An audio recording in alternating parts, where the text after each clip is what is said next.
What happens when a wife thinks a little comfort from her husband's brother is harmless? How does one late-night mistake turn into legal papers dropped right into my hands?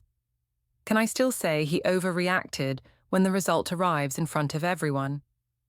Before we dive deeper into the story, I have one small request. Please subscribe, drop a like, comment, and hit that hype button to boost this channel so more people can discover these incredible stories.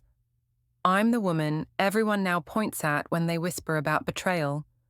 The one who insists she didn't really cheat, even though the truth is much uglier when you say it out loud. I used to think my marriage was unshakable, something too solid to crack just because I needed a little attention. I told myself Rowan was distant, too focused on his routines, too calm for someone like me. I said I deserved warmth, deserved to feel seen, deserved something more than his quiet questions and tired smiles. That's how I justified the worst decision I've ever made. I never planned for Felix, Rowan's younger brother, to stay in our apartment that night. I never planned for us to sit too close, talk too long, or let exhaustion blur lines I should have respected. But once the sun came up, I told myself it wasn't as bad as it looked. I told myself Rowan had pushed me into it by being disconnected. I told myself a lot of things. The problem is Rowan didn't yell, didn't break anything, didn't even argue. He simply saw the closed bedroom door, looked at me like he didn't know me anymore, and chose silence. I didn't realize silence was preparation. I woke up that morning already irritated with Rowan, even though he hadn't actually done anything yet. That was the problem with him. His quiet made me feel guilty, and guilt always turned into annoyance. I told myself he should have known I needed more affection, more energy, more something. Instead, he'd barely touched me the night before, just gave one of those tired half smiles before falling asleep. I lay there in bed, thinking about how he used to chase me around the apartment, how he used to lift me off the sofa just because he missed me, how he used to say I was the fire in his life. Now he was ash. Or maybe I was. I didn't like thinking about that part. When I got up, I saw his mug already rinsed in the sink. Always the same thing. He left early for work, quiet and steady, while I wandered the apartment feeling half seen. The place looked too neat, like he'd cleaned up after himself, but avoided touching anything of mine. Even his jacket was gone from the hook, the one he usually forgot. I stared at the empty hook for a while, annoyed at how strangely symbolic it felt. Like he'd already stepped away without telling me. I told myself I didn't care. I said out loud, just to hear it, "He can't expect me to wait around for scraps." My voice sounded stronger than I felt. By late afternoon, Etta had come over with snacks and some cheap wine. She said she needed a break from her boyfriend, but I knew she really wanted the drama of whatever was going on between me and Rowan. I told her Rowan had been distant again, that he stayed late at work all week, that he barely spoke at dinner. She made a face and said I deserved better attention. I didn't correct her. It felt good to hear someone take my side without hesitation. We were halfway through our second glass when Felix texted me. Rowan's younger brother had always been too charming for his own good, always knowing the right time to send a little joke or a half-serious compliment. The message was simple. "Passing by your building. Need anything?" I didn't, but I said yes anyway. I told him to stop in because it might be nice to have someone who actually talked to me without checking a clock. When Felix arrived, the air shifted. He brought a small bag of pastries and grinned at Etta like he enjoyed being outnumbered. He asked where Rowan was. I shrugged and said he'd run off to work again, even though it was just his normal schedule. Felix gave this little nod, like he understood, and that made something warm settle in my chest. Someone else finally got how lonely it felt. The three of us sat in the living room, laughing too loud at nothing. Etta kept teasing Felix about being the fun brother, and he played along, saying Rowan was always too serious, too tense, too busy. I didn't defend my husband. I let the jokes grow. It felt nice being surrounded by noise instead of silence. When Etta left, The apartment felt strangely big. Felix didn't move to go. He lingered in the doorway between the living room and hall, asking if I was okay. He said my eyes looked tired. He said Rowan should notice more. Those small lines slid right into the spaces I didn't want to admit were empty. I told him Rowan and I had argued about something stupid earlier. It wasn't true, but it sounded true, and Felix listened like every word mattered. I sat on the sofa, and he sat too close, but I didn't shift away. I told myself he was family, basically my brother too, and that made everything fine. The conversation drifted. He talked about work troubles. I talked about Rowan's quiet habits that suddenly felt like flaws. Every complaint made Felix lean in a little further. At one point, his knee touched mine, and I didn't pull back. I didn't push forward either, but I didn't stop it. That was enough. At some point, the light outside dimmed, and I realized how late it was. I said Rowan wouldn't be home until much later. That wasn't true either. He usually got home around 9. I ignored that. I offered Felix the couch, saying it was too late to drive home. He agreed too easily, like he'd hoped for it. When I stood up to grab blankets, he followed me toward the hallway. Maybe he didn't mean to. Maybe I slowed down intentionally. I'm not sure anymore. We ended up in my bedroom doorway, talking in low voices, closer than we should have been. I told myself nothing was happening. I told myself talking wasn't a crime.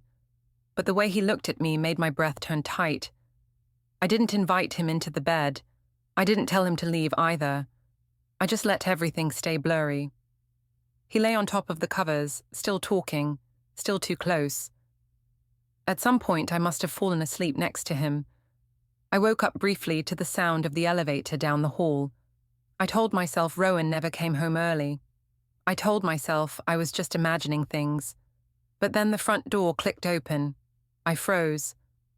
Felix stirred beside me, confused. I heard Rowan's steady footsteps cross the living room.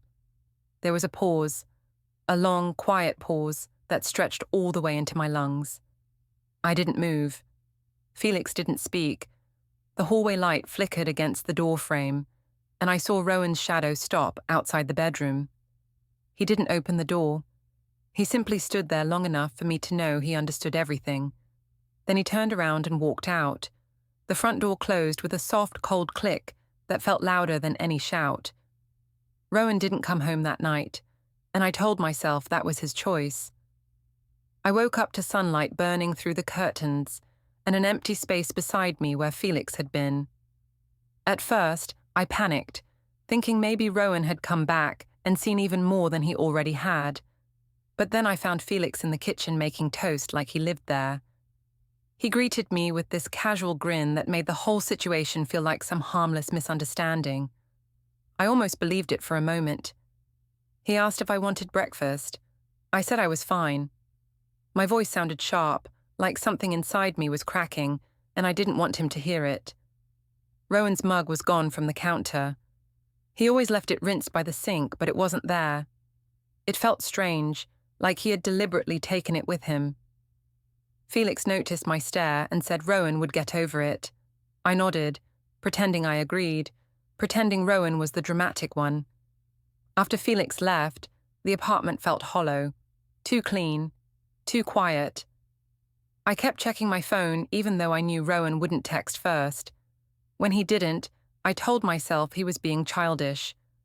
I needed to hear that out loud, so I said it to the empty room, then repeated it again for good measure. By the time I reached work, my nerves were stretched thin. The open-plan office buzzed with normal Monday chatter, but I felt eyes turning toward me in that subtle way people do when they've already heard something. I forced a smile and sat at my desk. Almost immediately, Marina from accounting walked over with this soft, too-sweet tone. She asked if everything was okay at home. I asked why she would think anything wasn't. She said someone had posted a late-night story from my building's hallway. She didn't say Felix's name, but she didn't have to. I laughed, like it was the funniest thing she could have said.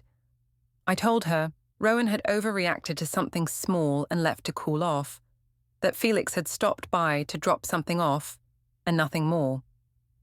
She nodded, but the look on her face said she didn't fully buy it. I hated that. I hated being doubted more than being wrong.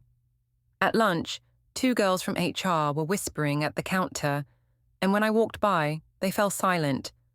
I held my head high. I told myself they were jealous, bored, petty. I had to believe that because the alternative was that the story was slipping out of my hands already. Around 3, Rowan showed up at the office. He didn't text first, didn't ask permission.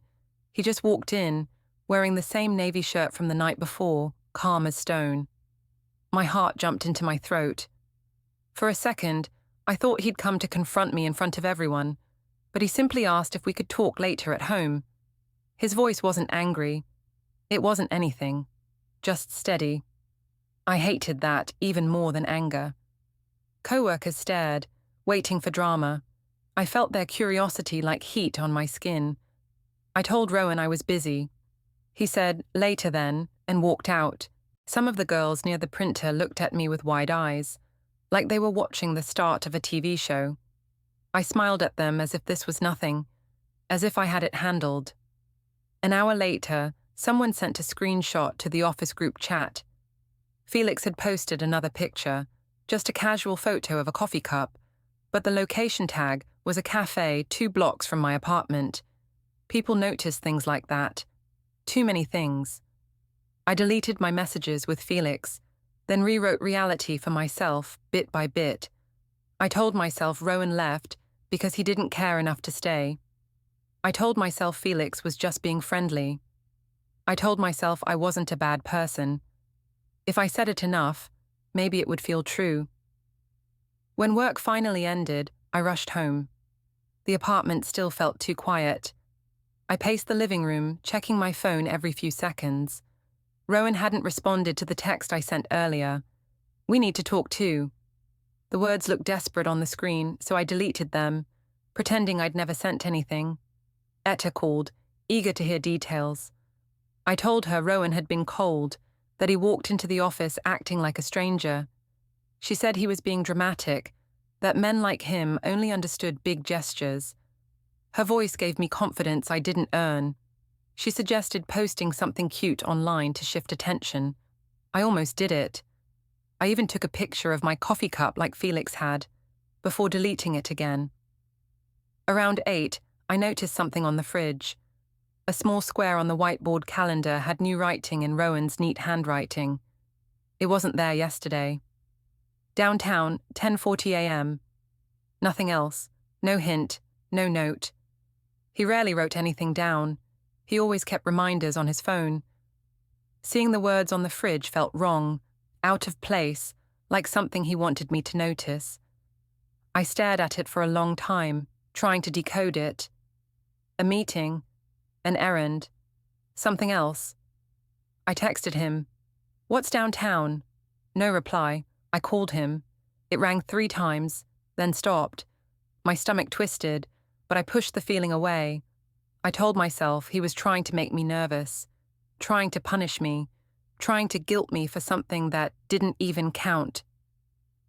I paced the hallway until I couldn't stand it. I grabbed my bag and went outside, thinking maybe fresh air would clear my head. The sky was heavy, almost purple, and the wind was colder than I expected. As I walked around the block, my mind kept returning to the way he had looked at me in the office. Calm, unreadable, so unlike the Rowan I knew. I told myself he was overthinking, that he would come home ready to apologize for making everything awkward. When I got back upstairs, the apartment was still empty. No lights on, no jacket on the hook, no mug in the sink, just the quiet. I sat on the sofa, hugging one knee to my chest, listening to the clock tick above the TV. I didn't want to be alone, but I didn't want to admit that either. I kept glancing at my phone, willing it to light up. It finally buzzed once. A notification. Not from Rowan. A coworker had sent a message. "Hey, is everything okay? He didn't look good when he left." That single line sent a ripple through my chest, but I told myself it meant nothing. Rowan was tired. He was worn out. He was being unreasonable. I repeated those lines silently, steady as breathing. But when I looked at the fridge again, the neat handwriting, the exact time listed, I felt something shift deep inside me, something I didn't want to name. Still, I said it out loud just to drown the fear. He's just trying to make a point. The apartment stayed silent, like it didn't believe me either. Rowan came home the next morning, but not in the way I expected. I heard the front door open while I was still in the bedroom fixing my hair, trying to look accidentally perfect. I imagined he would walk in, finally ready to argue or apologize or at least react. Something human.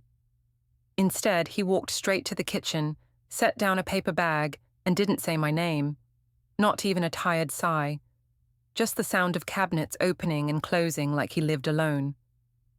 I stayed in the hallway and watched him move with this slow, careful calm that made my skin itch. He didn't look upset. He didn't look confused. He looked certain. I hated that. A man shouldn't look so sure of himself after the night I'd had. After the night we'd had.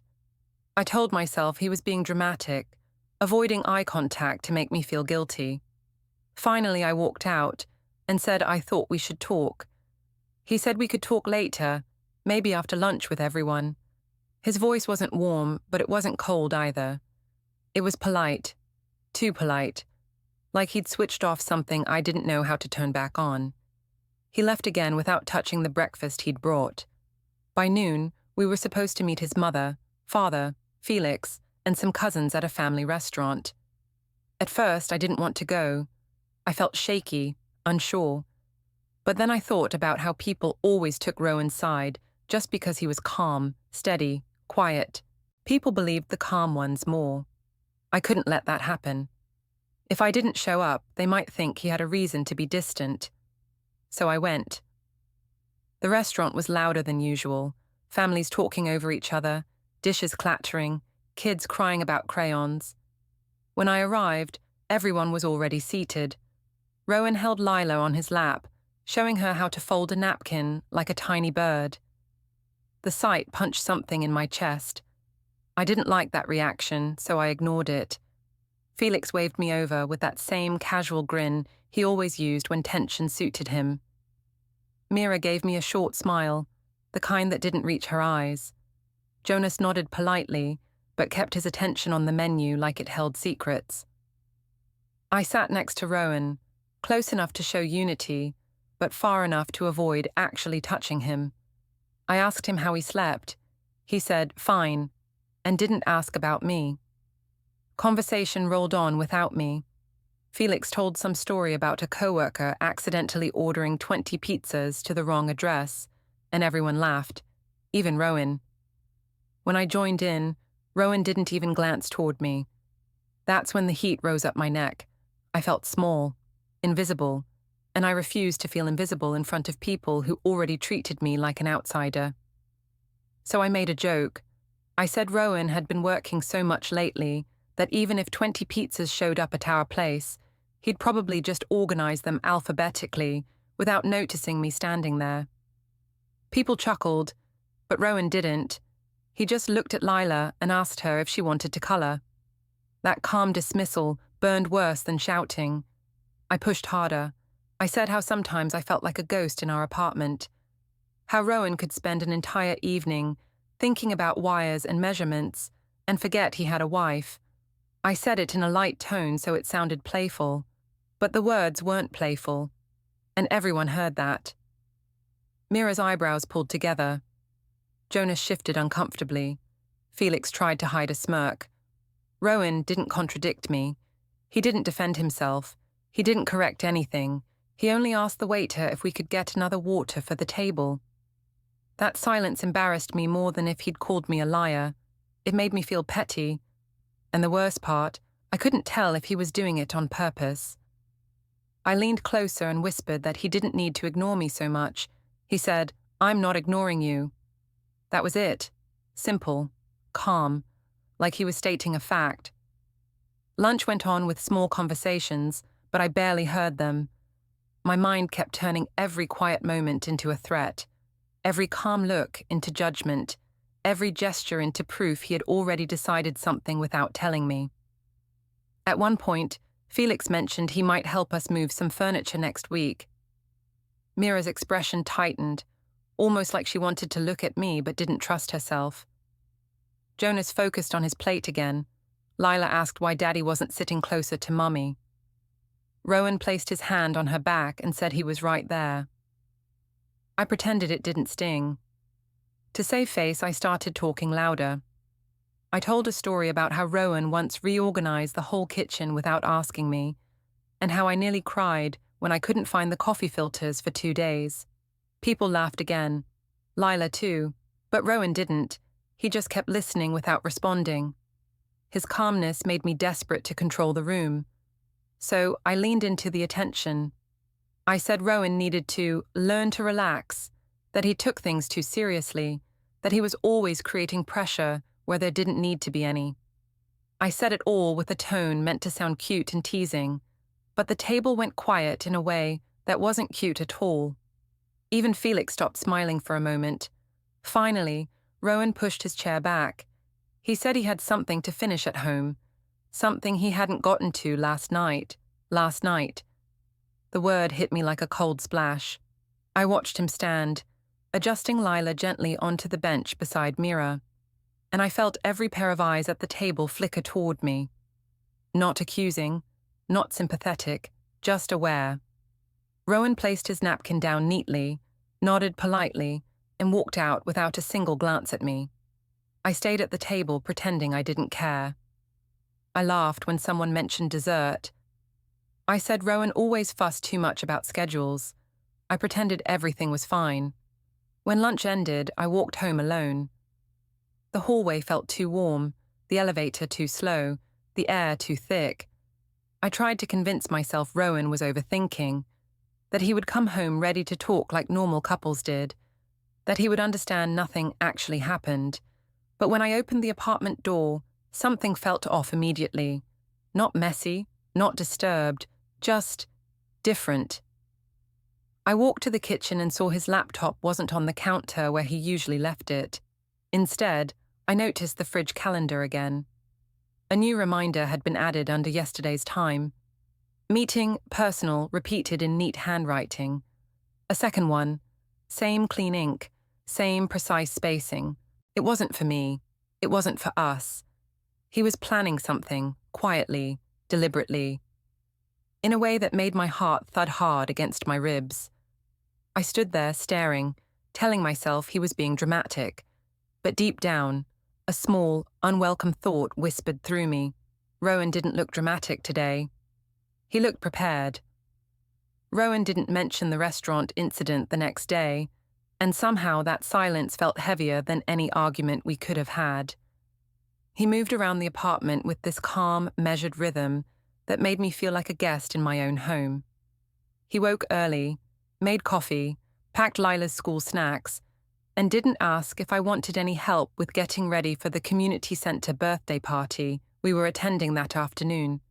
It wasn't our event, but Rowan's cousin had invited the whole family, and skipping would have looked like surrender. I wasn't going to let anyone think I was hiding. I tried breaking the ice by asking if he wanted me to drive. He said he'd take his own car because he had errands afterward. Errands. That word again. Neat, controlled, closed off. He didn't once look at me fully, just kept checking the time and adjusting Lila's jacket. Lila hugged me around the waist and asked if I was coming too. I said of course I was. Rowan nodded once. No expression at all. I drove separately, telling myself the space was good, telling myself he needed time to remember I wasn't the villain here.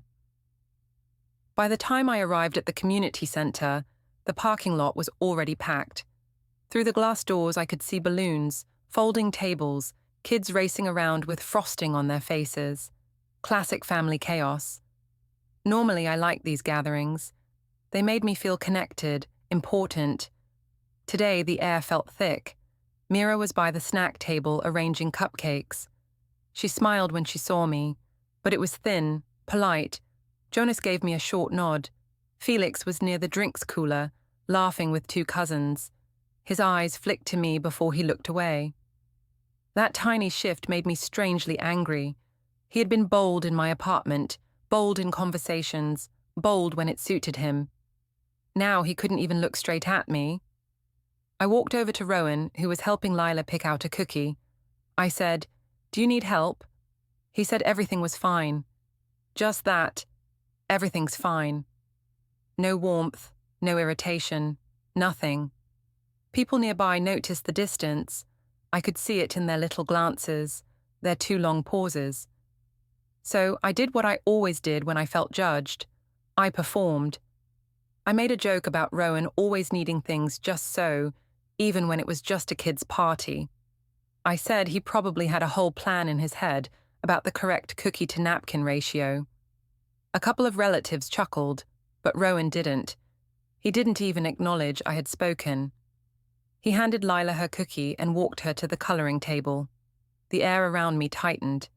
I hated feeling ignored, especially in front of family, people who already believed Rowan was the perfect one.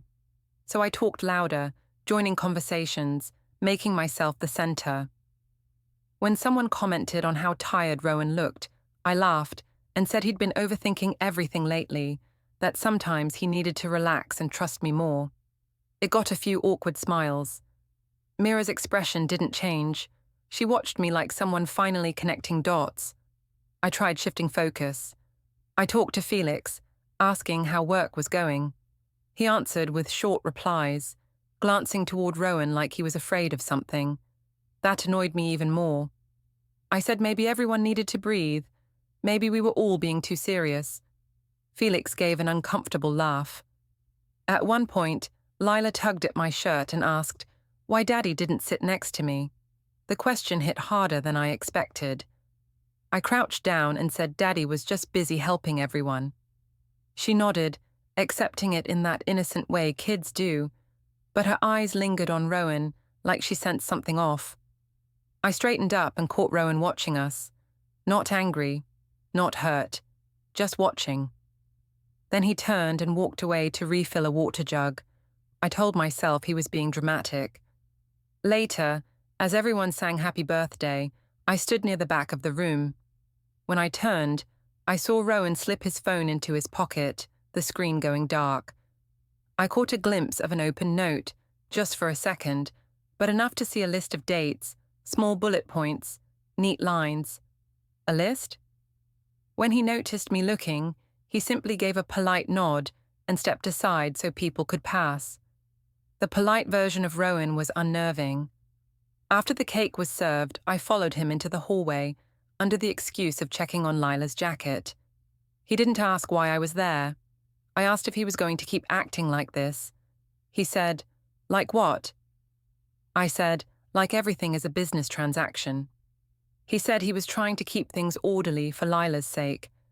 His voice was calm, steady, too controlled. I said he was treating me like a stranger.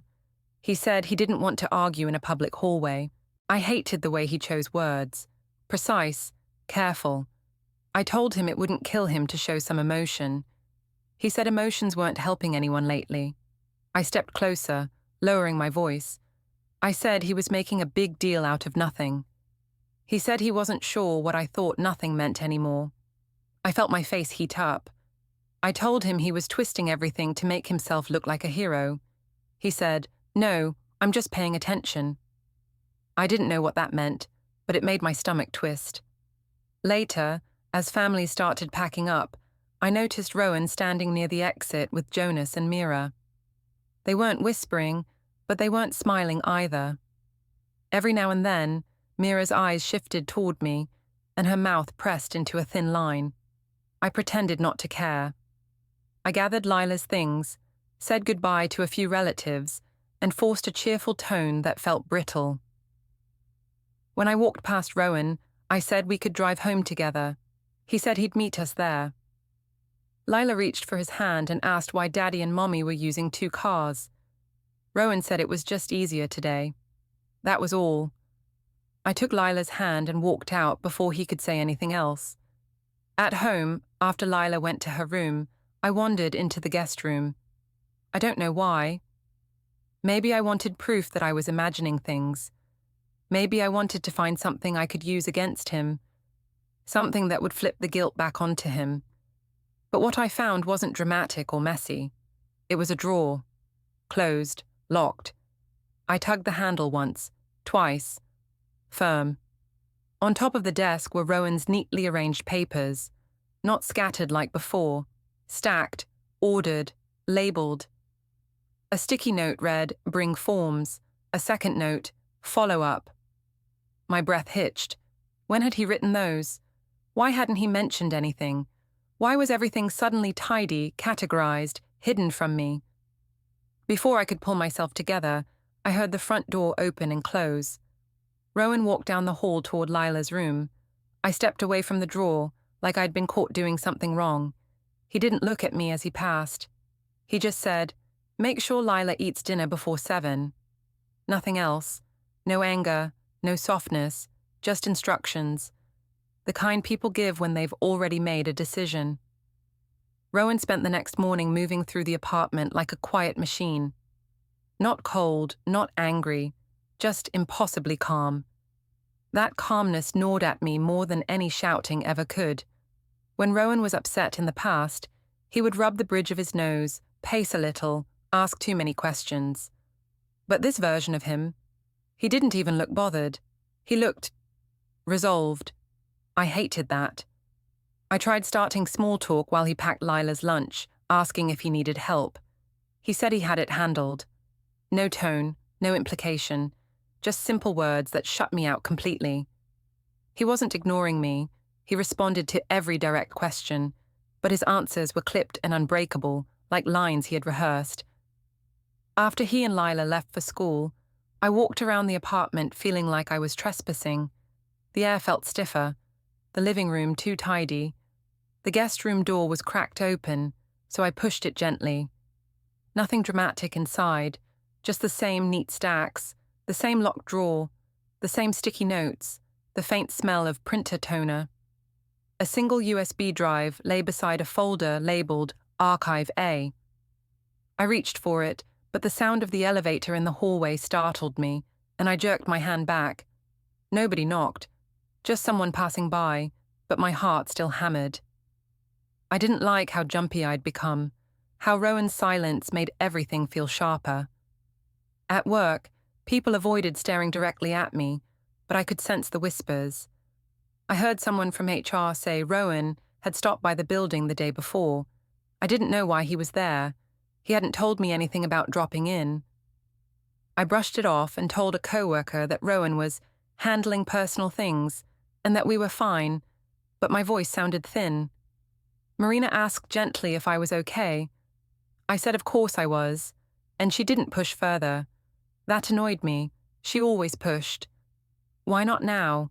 Why did everyone suddenly treat me like I was fragile glass? Felix didn't text that entire day, which made things worse. Normally he sent at least a half-flirt, half-joke message by noon. The silence made me feel abandoned in a way I refused to name. I told myself Rowan had probably gotten to him first, guilt-tripping him. That made me angry enough to tighten my jaw until it hurt. When I got home that evening, the apartment lights were dim. Rowan was sitting at the dining table with his laptop, typing calmly. He didn't look up when I walked in. Papers were arranged around him in careful piles, nothing with names or titles visible, just shapes of organization that felt deliberate. I set my keys down louder than necessary, expecting him to react. He didn't. I asked where Lila was. He said she was in her room drawing. His voice was steady, even gentle. Not for me, for her. I leaned against the counter, trying to look casual. I asked if he was ever going to talk to me about what was going on. He said, "We'll talk soon." Just that, not a single extra word. I told him his calmness was manipulative. He said, "It's not meant to be." Again with the simple sentences. He wasn't escalating. He wasn't triggered. He wasn't baited. I tried harder. I said he was acting like a victim when nothing truly happened. He said, You keep calling it nothing. I opened my mouth to argue, but his eyes lifted just slightly, enough to meet mine, and something in that quiet stare stopped me. He went back to typing. That was worse than shouting. I told him Felix had been the one who got too close, not me. He didn't respond. I accused him of running to his family to paint himself as the injured husband. He said, "I haven't said anything untrue to anyone." Something inside me flinched at that wording. I stepped closer to the table. I said that if he kept treating me like a criminal, maybe I'd actually become one. I expected him to react, but he didn't even blink. He just closed one of the folders slowly and stacked it under another. I felt heat in my face, a pressure behind my eyes. I hated that his silence made me doubt myself. I hated that I couldn't read him. He stood up then, calmly collecting the papers. I demanded he tell me what he was planning. He said, "Nothing tonight. I have things scheduled." Scheduled. I nearly laughed from the frustration. I asked if he was going to hold this over my head forever. He said, "No, I'm just doing what I need to do." I asked what that meant. He said, "You'll know soon." And he said it so softly it made my stomach turn. Lila peeked out of her room then, holding a drawing. She asked if Daddy could hang it on the fridge. Rowan smiled, actually smiled, and said of course. She hugged his leg, then looked up at me nervously. I forced a smile too bright to be real. She disappeared back into her room, humming. Rowan placed the artwork on the fridge using a magnet shaped like a flower. He then washed his mug at the sink, set it upside down on the far corner of the counter, the one opposite from where he used to put it, and dried his hands. He finally looked at me fully, calm, focused, unshakable. He said, "I'll handle this properly." Just 6 words, not loud, not sharp, not threatening, more like a conclusion he'd already reached days ago. I felt my throat tighten. I asked, "What is that supposed to mean?"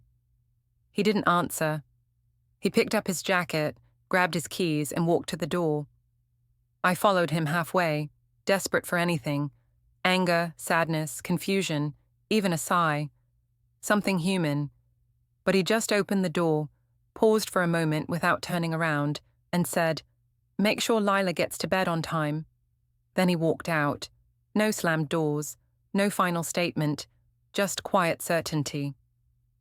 I stood in the doorway long after he'd gone, staring at the empty hall, feeling the shape of his words settling around me like a warning I didn't understand. Not yet, but I would. Rowan didn't come home that night, and I pretended it didn't bother me. I cleaned the kitchen twice, wiped the counters until my hands ached, and kept checking the hallway through the peephole like he might appear at any moment and admit he'd overreacted.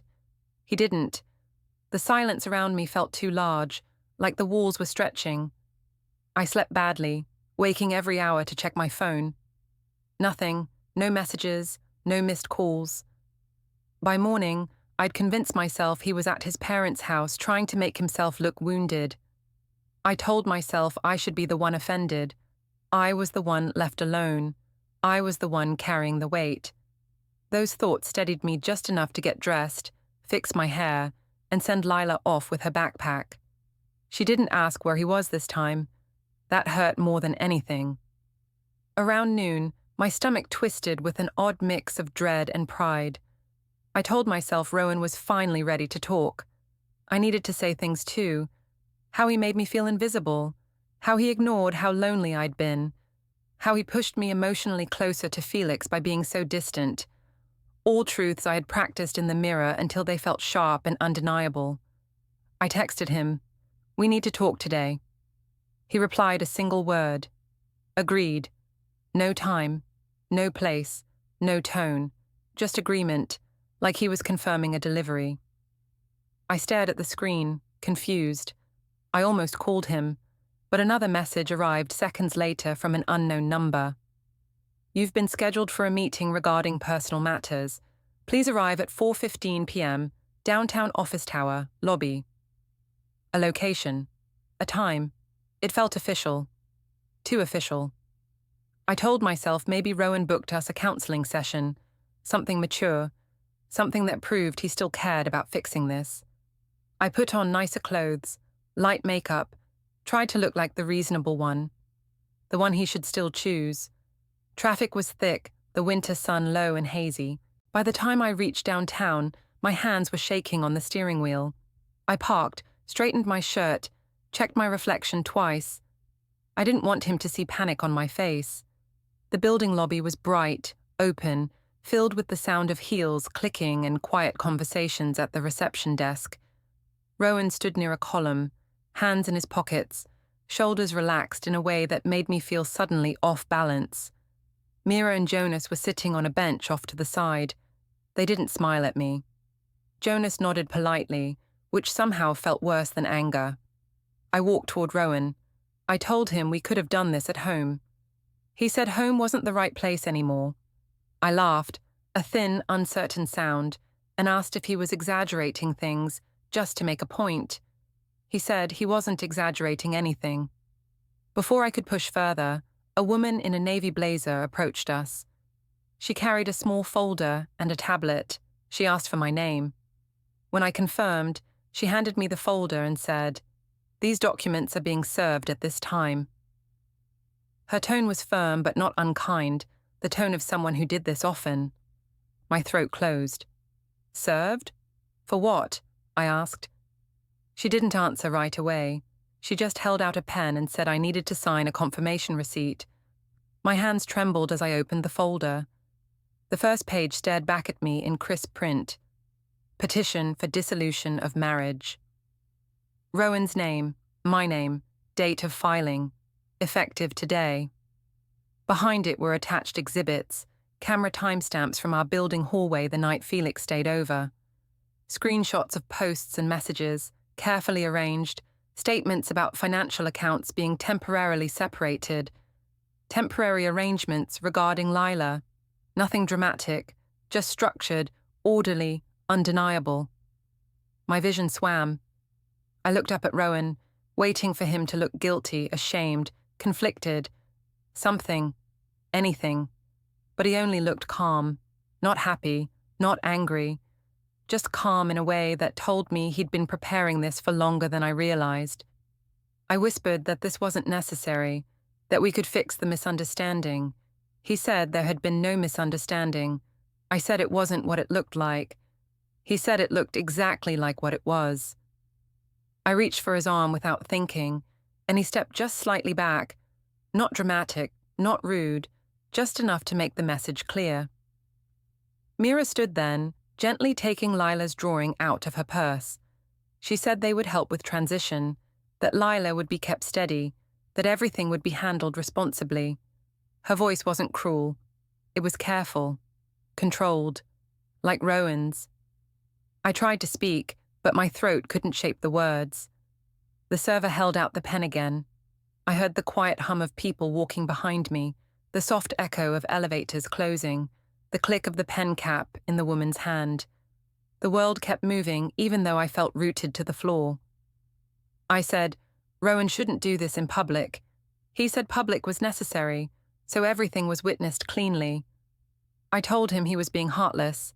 He said he was being clear. The woman repeated that she needed my signature. I swallowed hard, staring at the line where my name waited. My hand shook so badly I had to steady it with my other one. I signed, barely recognizing my own handwriting. When I handed the clipboard back, Rowan thanked the woman politely, then turned to leave. No final speech, no accusation, no dramatic exit. He walked through the glass doors and into the cold air outside without looking back. I stood there in the lobby, holding the folder against my chest, watching him disappear into the shifting crowd, and the moment the doors closed behind him, the building felt too bright, too sharp, too real. It was done.